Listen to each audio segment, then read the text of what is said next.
और इंशाल्लाह इसमें जात अल्लाह भी बिठाते हैं, अल्लाह का नूर बिठाते हैं। तो आज यहाँ सब धर्म के धर्मगुरु को भी बुलाया गया था। इसका मतलब यह है कि ये देश सब धर्म वालों का है।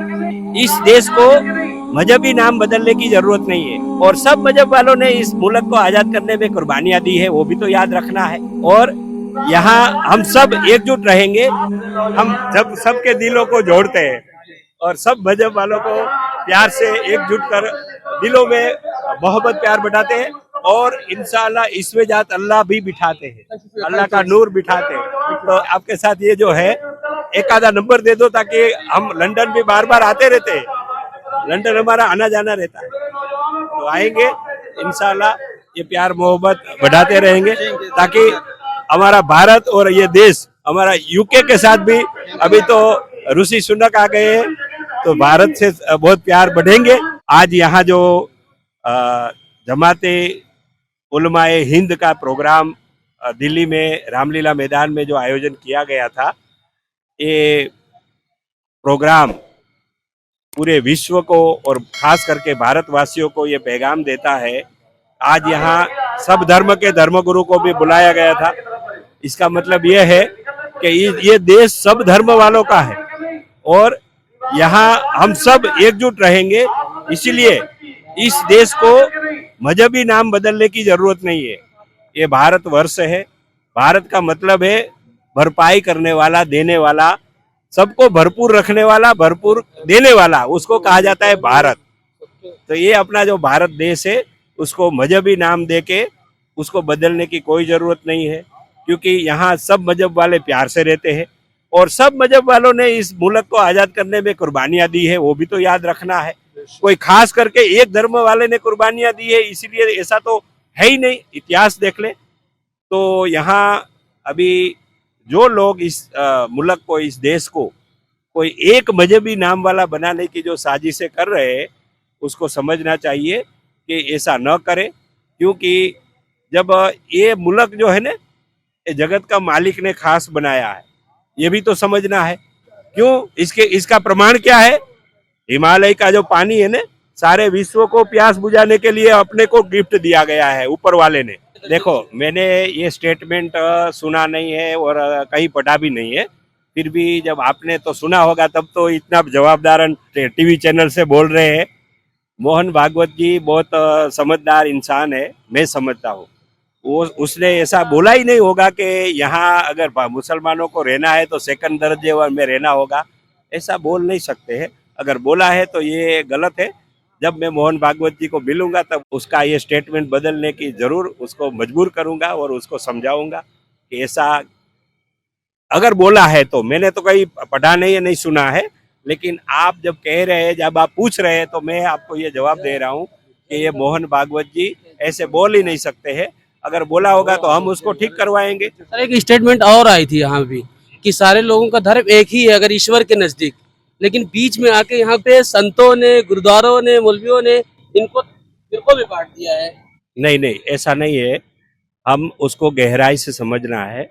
सब मजहब जो यहाँ आए हैं ना, सब मजहब के मैसेंजर, पैगंबर और जितने भी आए हैं वो अल्लाह ताला ने भेजा है, वो हमको समझना होगा।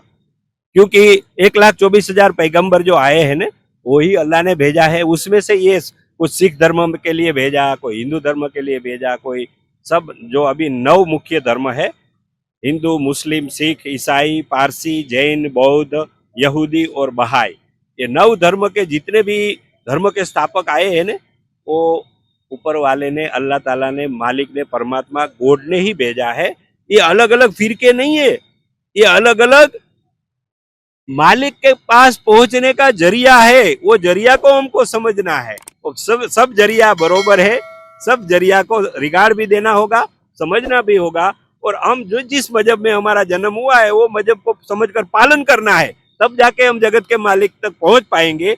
इसीलिए ये जो जितने भी मजहब बने हैं, कोई मनुष्य ने, आदमी ने नहीं बनाया है, वो ऊपर वाले ने अपने मैसेंजर, अपने फ्रेंड, प्रोफेट्स को भेजे हैं और उसके खास खास मित्रों बनाकर तालीम हासिल करके, तालीम देकर ये धरती पर भेजा है।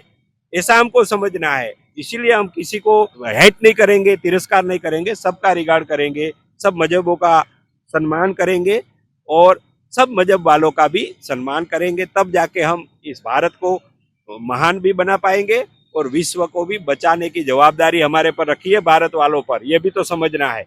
सारे विश्व को बचाने की और सारे विश्व की सारी समस्याओं का समाधान भारत वालों पर जवाबदारी के रूप में दिया है ऊपर वाले ने, ये समझना होगा। हम आपस में भिड़ते रहेंगे, आपस में लड़ते रहेंगे तो ये हमारी जवाबदारी कब अदा करेंगे, ये समझना है। आज इस प्लेटफॉर्म से एक आवाज उठी वो बात अल्लाह की आवाज है, कहीं ना कहीं बात का जरिया बनाई है। नहीं ये अल्लाह का बात पैदा हुआ नहीं मैं देखो, बहुत अच्छा सवाल आपने किया है। पूरे भारतवासियों को हम ये कहना चाहते हैं कि जो देवबंद के बुजुर्ग जो धर्मगुरु ने एक बात रखी है वो यही है कि ये जगत का मालिक जो है वो किसी को भी उतारेगा धरती पर और उसका नाम देगा तो बिना सोचे नाम देगा।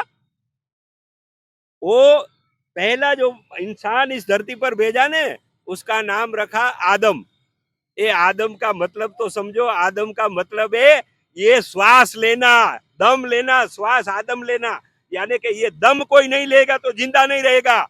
ये इसकी समझानी देने के लिए, ये इसका महत्व, दम का महत्व क्या है वो समझाने के लिए उसका नाम आदम रखा था।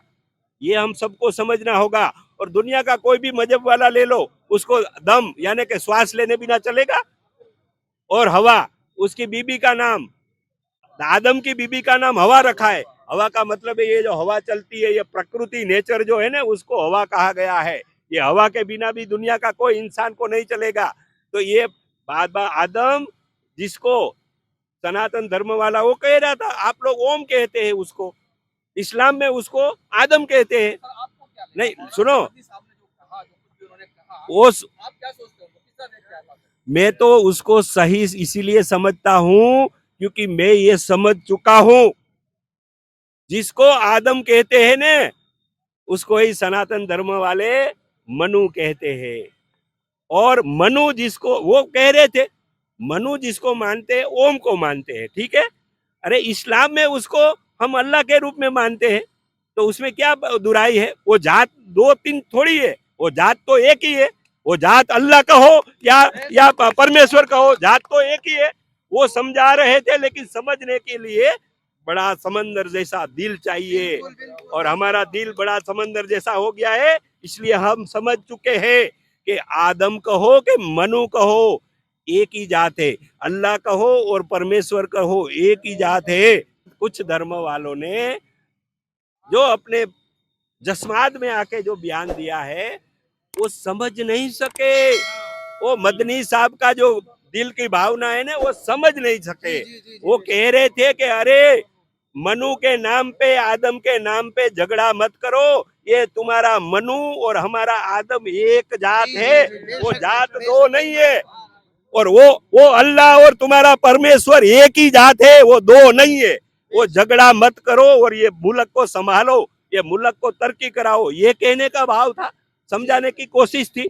लेकिन वो समझने के लिए समंदर से भी बड़ा दिल चाहिए और ऐसी